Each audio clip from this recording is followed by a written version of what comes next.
Hey parents, welcome to Parents Timeout.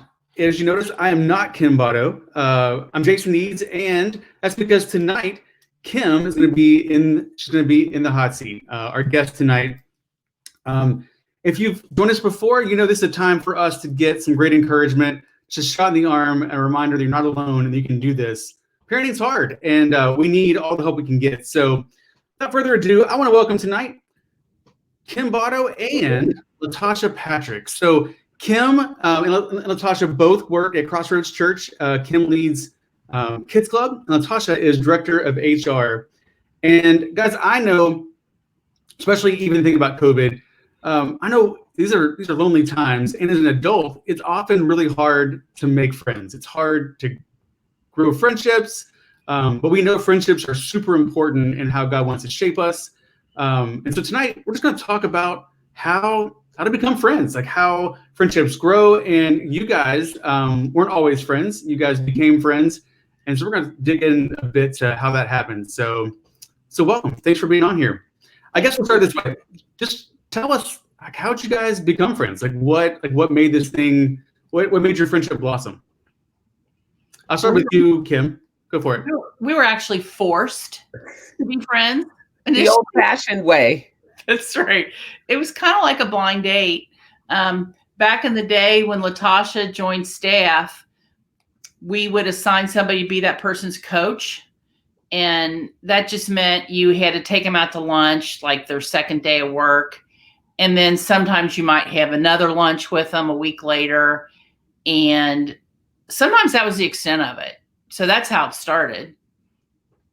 Yeah, that's true. And I, not coming from church world, I was a little clingy to Kim, I think. I remember our first lunch was at Dewey's. I had never had Dewey's before. So Kim, you've introduced me to a plethora of things. Can I also just say, speaking of friendships, I live at home by myself. It's just me and my dog. So I'm just super happy to be talking to somebody other than my dog all day. So thank y'all for inviting me in. This will be great. I love it. So you guys you're both coworkers. You're kind of forced in this friendship. What did you guys, you went to Dewey's? How did it go from there? Like, how did you initially, you mentioned blind date, Kim. It kind of is that way in some ways as you're beginning new friendships. But how'd you go from your first blind date to actually, getting a little deeper into your friendship? Well, I liked her. Like when we had lunch together the first time, I thought, oh, I like her. And so I don't know that we had a bunch of lunches, but we would just talk to each other. You'd come up to my office and lay on my floor, take a little snooze. I was helping Kim. You were not. I painted my office because I was trying to save the company money. And I painted my own office, and LaTasha said she'd help. But instead, she literally laid on the floor for a couple hours. I mean, you shouldn't say that for a couple of hours. It was probably a solid hour. It was a good solid hour. Well, we were talking work. You were helping me with HR stuff. Yeah. It was totally. But I mean, really, there was a need, at least for me, because there was so much that I didn't understand about our work culture. And, people would start talking names of this person or that person. And I'd have like a little piece of paper with stuff written down. And I'd go to her and say, now, who is this? Now, what does that mean? Now, I knew nothing. And so I was just grateful that somebody would talk to me, kind of like now. But that was still work stuff. Yeah. What do you think it switched and then it wasn't a work friendship? The best that I can remember, there are probably markers. I feel like there were some significant conversations that we had, but I think, I don't want to speak for you, but I think the moment that I did lay on your carpet and we had a conversation that I actually didn't really find that significant, that you share all the time. So I'm not saying that you found it significant, but I'm just saying, I remember walking away, not thinking much of it. And next thing I knew, it was a conversation that people were having all over the place. So I probably thought, oh, she finds things that I say worthy of listening to. Who knew? Yeah. Maybe I thought, oh, okay, she might find me valuable. I knew I found her valuable, but it might be mutual in some way now. So was there a moment that you guys, like you talked about, sort of realizing, I like her, but she's somebody I want to maybe spend time with. This really does feel a whole lot like dating, in a bunch of ways.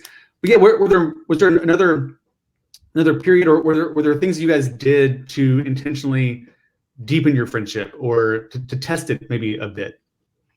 Well, I'll say LaTasha was the bolder one in that. And we were just talking about this earlier, but I mean, I remember we were in her car. I know exactly where we were parked, and she shared something from her background that was really hard.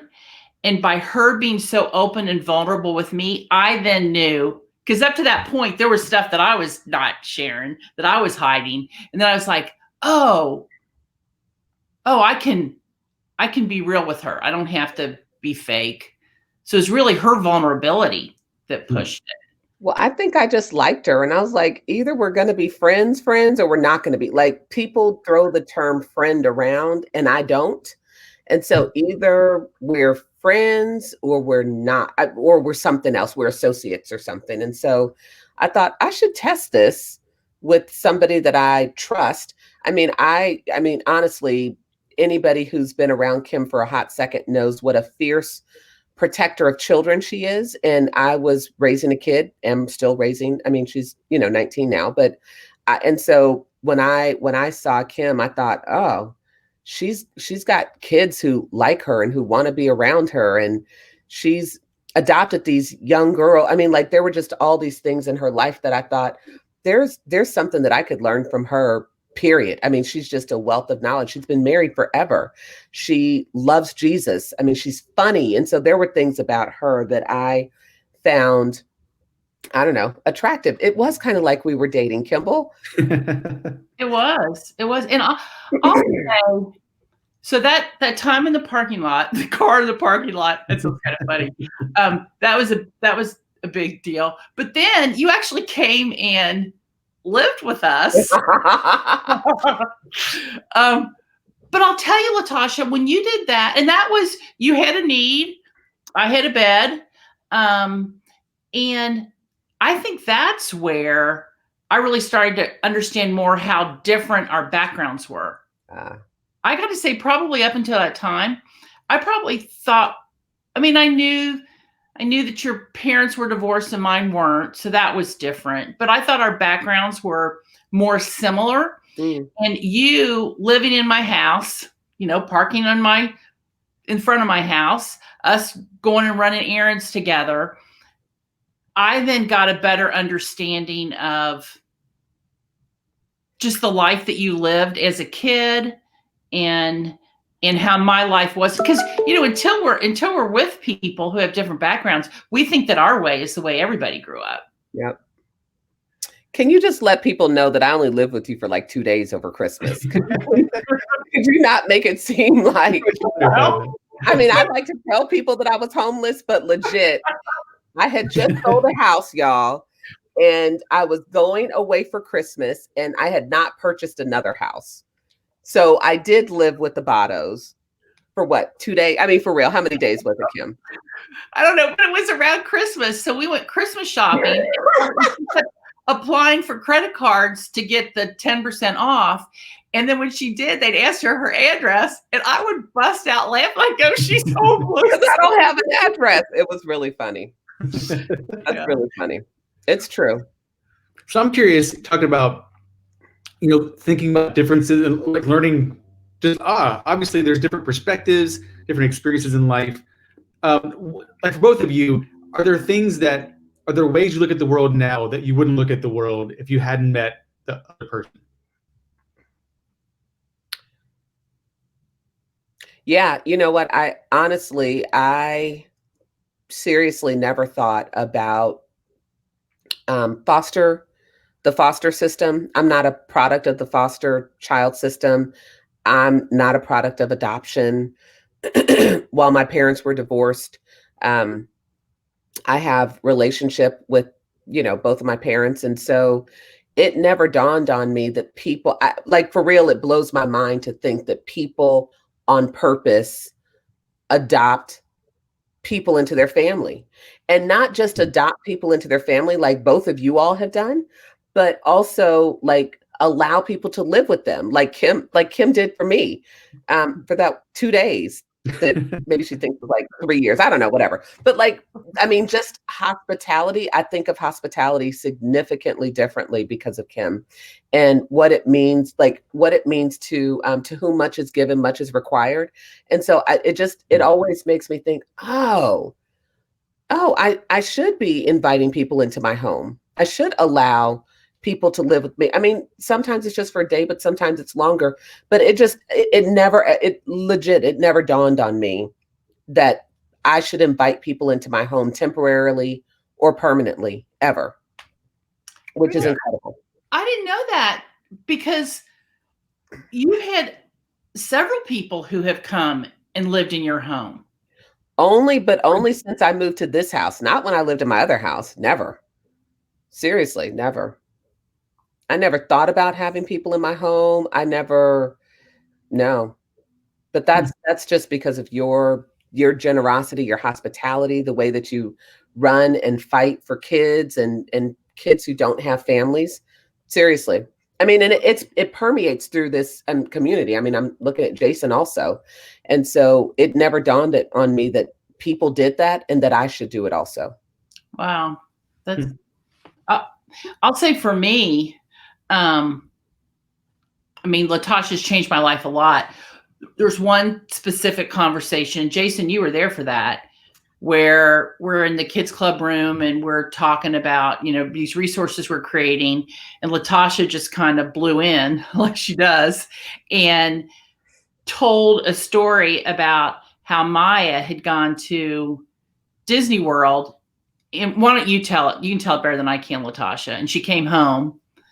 Yeah. So it's a tradition in our family that my father takes his 4 granddaughters to Disneyland. We're Disneyland people because we're West Coast people. You should know that, Kimball. Right. That's right. Sorry. San Diego. Yeah. And so we go to Disneyland. He takes his granddaughters to Disneyland every year. And the first time he did it, my daughter she's now 19. She was, I don't know, 2 or 3, maybe a little bit older. Not much older because we were living here. So she was around 2 or 3.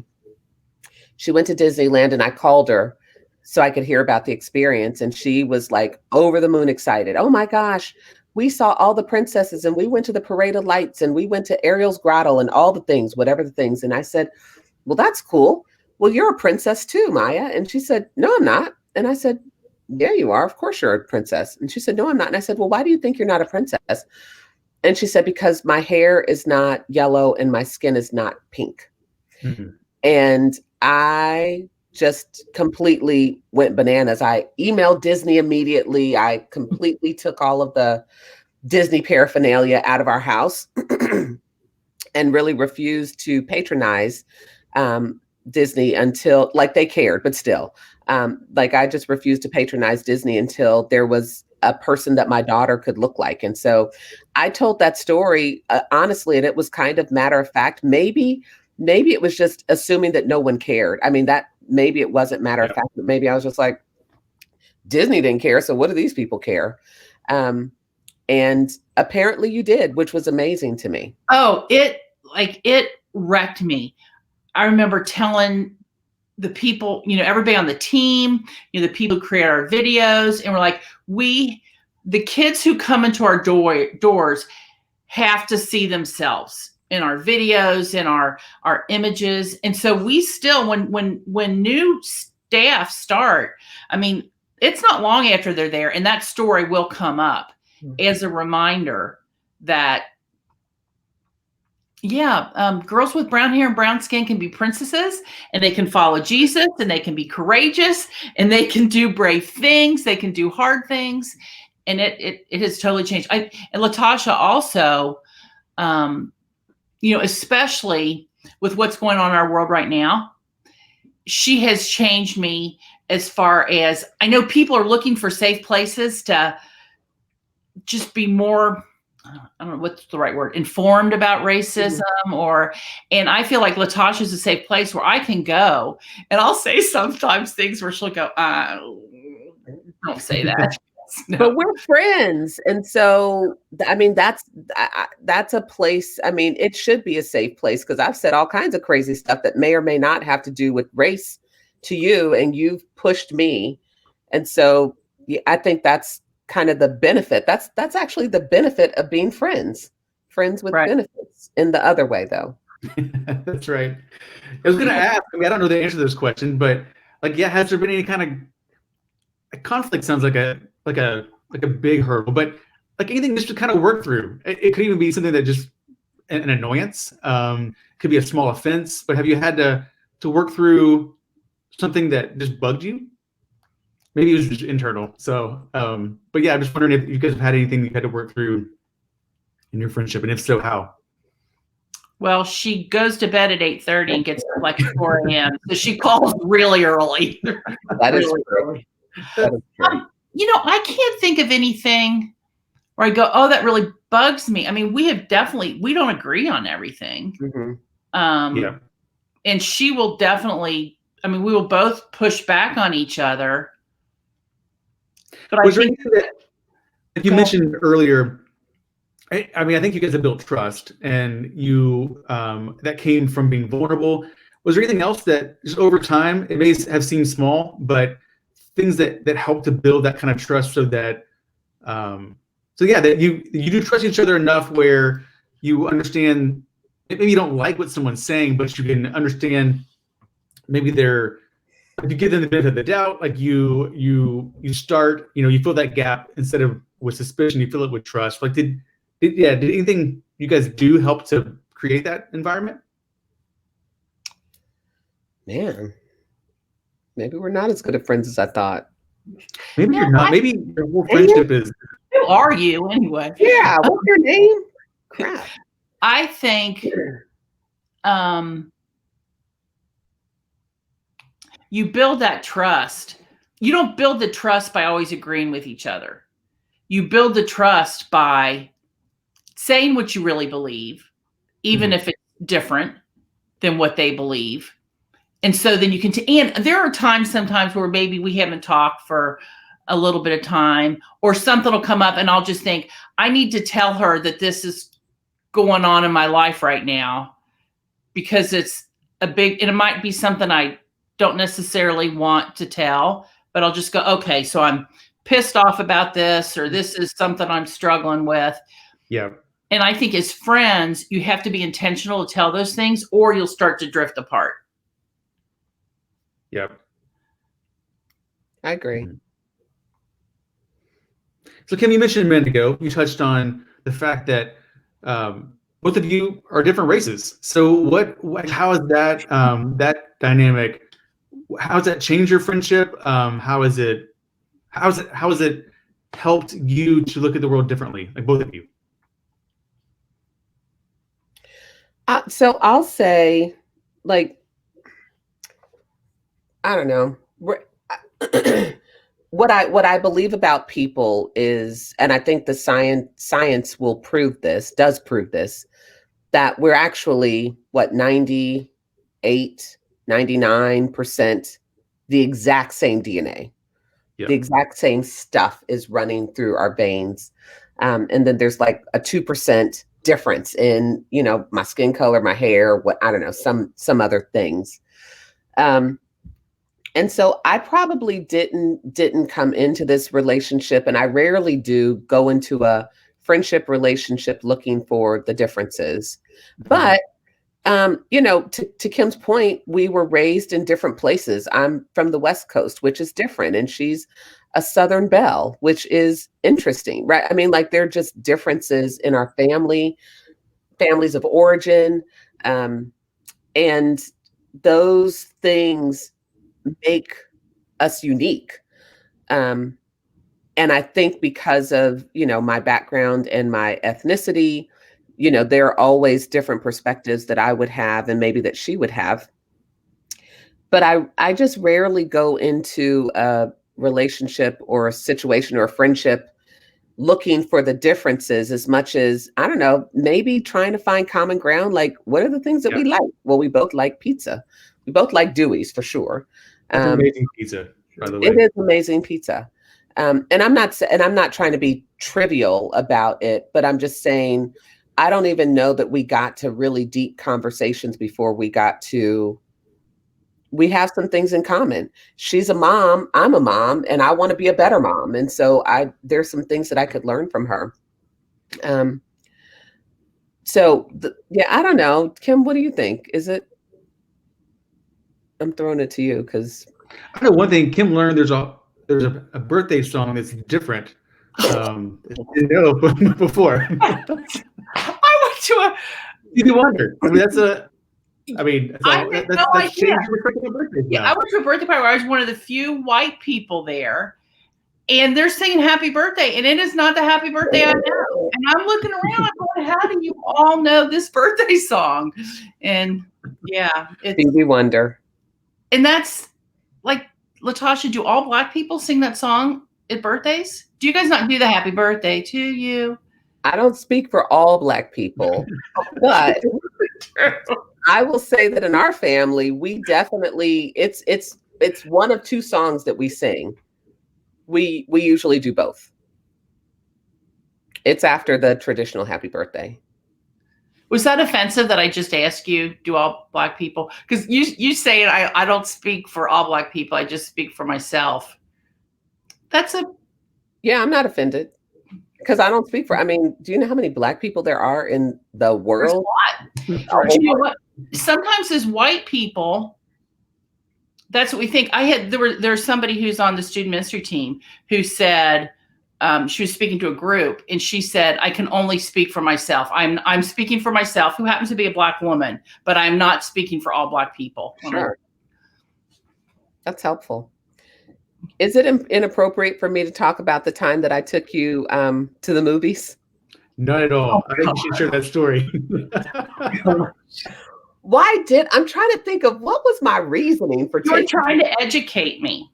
Well, so I know what it was. I know what it was because I was working with students and you felt like it was important that I see this because a lot of students were seeing it and it would help me better relate to them. Now, it wasn't Pixar, right? It wasn't a Pixar movie.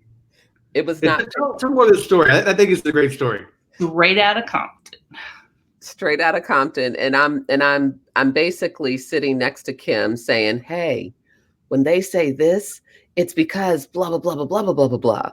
And what was, I think, even more, I don't know how uncomfortable I was, but there were multiple people who worked on staff that were in the movies at the same time. Like, we walked out and took selfies with people and like all kinds of stuff. It was like, oh, but I guess I was like, okay, if these are people, if you like students, this is what students listen to, just so we're clear. They're not listening to whatever the music is that you think they might be listening to that too, but they are definitely listening to this. There is a culture, even in our community, that values this music and this life, not this lifestyle, but like the music and the culture around it. Yeah. And you can't just not know because you've never seen it. You can't just be unaware. I think it's a great movie, by the way. It is a great movie. And I was singing all the songs. I knew all the words. Yeah, I didn't. She was telling me who all the different people were. And then she's like, that means he's in a gang. I go, I know that. When he says Bompton, that's because, yeah. Yeah, but I think that's part of what friends do. Friends introduce, I don't know that I would have picked that movie to watch myself, but you wanted me to see it, so I went and saw it. Yeah, I feel like a little bit. I keep trying to push Kim away. I'm like, one of these things is going to send her over the deep end. I don't know which one, but one of these things, she's gonna run for the hills. Do you think that you have a tendency to push people away, LaTasha? Is that a ploy to push people away? That's a great. Here we go. Question. I know, right? 24 minutes in. How long does this last? No. No, but I might be a person who wants to test, like, what kind of friends are we? And there might be, I think I said earlier, either we're friends or we're not. That's probably not true, but there's certainly degrees to friendship. And I was probably trying to figure out, well, what kind of friends are we? Are you really interested in, this culture? You say you are. You say you care about these young men who show up at Oakley. You say you care about this stuff. Are you really, or are you just saying that? In my brain, that's probably what I was thinking. Let's test the theory. You saying test. I think I enter into relationships on much more superficial levels than you do. Like, I don't know that you have a lot of like super people that you are superficial with that you hang out with much. Like, I have just social, like they might even say I'm one of their best friends, but they don't know stuff about me and I don't know stuff about them. And you push people to be deeper. And I think if we're talking about making friends with people, and in COVID, you can do it over Zoom too. It's hard to do on the phone because you can't see their expressions, but over Zoom or Google Chat, where you can see their faces, you can still work on friendships while we're not able to physically be together. But that's one thing I've learned from you, LaTasha, is how to have a deeper friendship. I am an introvert. And so for me, like the surfacey whatever's, I'm probably not going to have a whole bunch of that. It's elevator talk and chit chat is not my strong suit. And so deep is my strong suit. I can do deep. Even if I don't do it well, I can do deep. And so I would say that probably is the case for me. Go ahead. Because I'm an extrovert. So you talk about when you're going and looking for friends. I mean, like when we're going to Straight Outta Compton, I'm saying these guys we work with, I'm going, come sit with us. And LaTasha's going, no, you can't sit by any of the guys during the movie. Not in this movie. But we did get selfies after. So go ahead, Kim. No, go, Jason. I would say I've heard it's maybe it's trite, but people have talked about friendships are for a reason, a season, or for a lifetime. I don't know if that's true or not. I don't know if I agree with that or not. Like maybe it is, maybe it's not.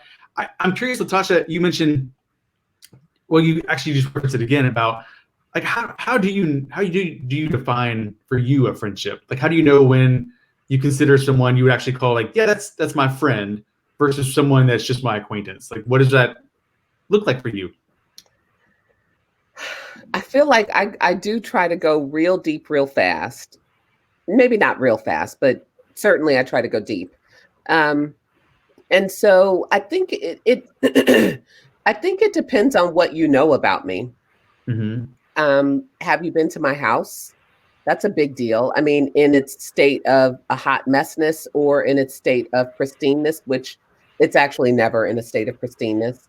But if I've allowed you into my house and if you have experienced me and my family, those are pretty big deals to me. Those are very exposing situations. And so I would say if you've come over to my house and you've experienced my kid, like 1 + 1 equals, because those are the things that I hold valuable and dear and are also very, very vulnerable to me. Anything can happen in your house and anything could happen with your kid at any time. And so, at least for me. And so we're just not a perfect family. And so I'm like, if you still like us and you've been to dinner at my house, great. I welcome the relationship. I welcome the friendship. Yep. Would you guys, I think adults have anywhere between 2 and 5 friendships. And I think it gets harder sometimes as you get older, just to really maybe have the time to make a friendship where it feels strange. It feels very vulnerable, even to admit like I'm lonely and what do I do about that? There's a chance for rejection because sometimes it's not, you don't always click with somebody easily. Like what would you say right now to encourage parents to seek out if they're feeling that? Like what are some things you would say to encourage parents in developing new friendships? I think what I have found is when I do reach out to somebody, and everybody looks like they have it more together than you do. But what I have found out, like during COVID, there's a friend, we were really good friends for years. And then I started working full time and we just sort of drifted apart. And I thought, well, she's got a bazillion friends. Like she doesn't have time for me, but I just kind of said, do you want to take a walk? And, turns out she was feeling lonely too. And so I would say, reach out. And you know what? If you reach out and somebody doesn't have time for you or doesn't want to do a Zoom call with you or have lunch on your porch when it's 30 degrees out, well, then move on to somebody else. Because in talking to as many parents as I do with my job, people are lonely. They feel so isolated. And if you just get the courage to go out and ask somebody to take a walk with you or come sit around your fire, you're doing something. It's not only going to benefit you, it's going to benefit them too. That's good. Yeah, I totally agree. And you know what? On the other side of that, consider saying yes. So when somebody calls you and says, hey, do you want to come take a walk? Honestly, say yes. What's the 20 minutes going to hurt? Do you want to come sit at my porch? Yes. Thanks for inviting me. Thanks for thinking about me. So not only be an asker, but consider saying yes. As much as I'm an introvert and as much as I talk to my dog on a regular basis these days, which I never thought I would do, never ever thought I'd be talking to my dog, but I do. Every once in a while, my neighbors came over today to do something super random. And I'm like, wow, good to see you guys. I mean, literally, this is how starved for people I was. The family, the two children, the husband and the wife were in my bedroom, in my bathroom. They had come up to the third floor. They were all throughout my house. I was like, oh, and look at this and look at that. Like, which I never do, never, ever, ever do. And so, yes, I agree that even this old introvert is interested in seeing people face to face. So consider saying yes. It's not a big deal. I love that. It feels risky. It's vulnerable. And again, what's the big deal? It might be minutes. And you know what? It could lead to a friendship that 10 years from now is significant to you in a way that you couldn't have predicted it. You couldn't have, sometimes it just happens. I know we try to control things a lot in our lives, and rarely, maybe never, does that actually go the way that we think it's going to go. And I think that's the same with friendship too. So, hey, as we wrap up here, I don't have a closing question other than is there a thought that's in the back of your mind you haven't said yet, or is there an encouragement you want to give to us? I love what you guys just now said, but yeah, is there anything else that you want to say? Or to each other? Is there anything you want to say right now in front of the whole world to each other? Look into my eyes, Kimball. Do you have anything to say to me? Do you have anything to say to me? Not in a public forum. No. I appreciate LaTasha's friendship so much. I mean, that is a great treasure. I'm trying to steward it well. And Jason, you too. Seriously. You are a very, very good friend. And, I was thinking, we were talking about how do you make friends. And I think when we started, our relationship grew to more than just a work relationship, and grew to a relationship with you and Amy and your family, was when we used to come over and babysit your girls. That's right. So I would say, do stuff for others. Maybe don't just ask them to do something. Drop off a pot of chili on their front porch. Or if you see that their car windows are never scraped off, go buy them an ice scraper at Target and, put it on their front porch. I think serving others is a way to deepen relationships. That's good stuff. LaTasha, can you top that? No, not really. I would say do what Kim said. Come on, try. Well, I know how it feels to be served. And so I'll tell you that, and so maybe again, I would just say receive. If somebody wants to serve you, why don't you just receive it? Allow someone. I did go over to a girlfriend's house the other day and I walked in to visit and I walked through her kitchen and I was like, do you have any gloves? And she said, yes. And I was like, can I wash your dishes? Yep. Okay, great. She was doing something. I went in the kitchen. We were yelling back and forth to each other. She was in the living room. I was in the kitchen. We're yelling, but so how's blah, blah, blah, blah, blah going? Da, da, da, da. You know, it looked like a need, you know, do the thing. I love that. And you know what? I found out I was having another, well, our two youngest kids are like about 5 months apart. And when I found out that my youngest was a possibility and we might be able to adopt her, I told Kim the news, and Kim just started laughing, just burst out laughing. And like almost the next breath, she promised, she's like, we're going to come and we will babysit once a month, you know, for the first couple of years. And that was massive. Like, it was something that absolutely was a way to serve us. And I love that you guys both ended on just the thought of serving somebody else in a way that impacts you, it impacts the person. And I think it puts, I mean, go back to Jesus, that's what he modeled. He talked about laying your life down for your friends. That was the way he talked about love. And he modeled that same servant attitude and action. So, hey, I love it. Thank you for sharing a bit about your friendship tonight. And I know I want to mention a minute ago, you talked about thinking someone else, well, you know what? They've got plenty of friends. Like they've met their friendship threshold somehow. I don't have room for one more. It's just not true. I think it's a lie we tell ourselves often. And I think for myself, even tonight, I'm reminded that's not true. And I'm pushed a bit to seek out who is it that God might have right now for me, for my family, a friendship that would end up being really, really valuable to the way that God wants to grow me. So I appreciate you guys sharing tonight a bit of your friendship. Thanks, Jason. Thanks for not letting me talk to my dog for 30 minutes. Love you guys. You give Lola a hug for me, LaTasha. I will. Back to Lola now. See y'all. Sweet. Well, hey, thanks, parents, and look for more great content to come. See you soon.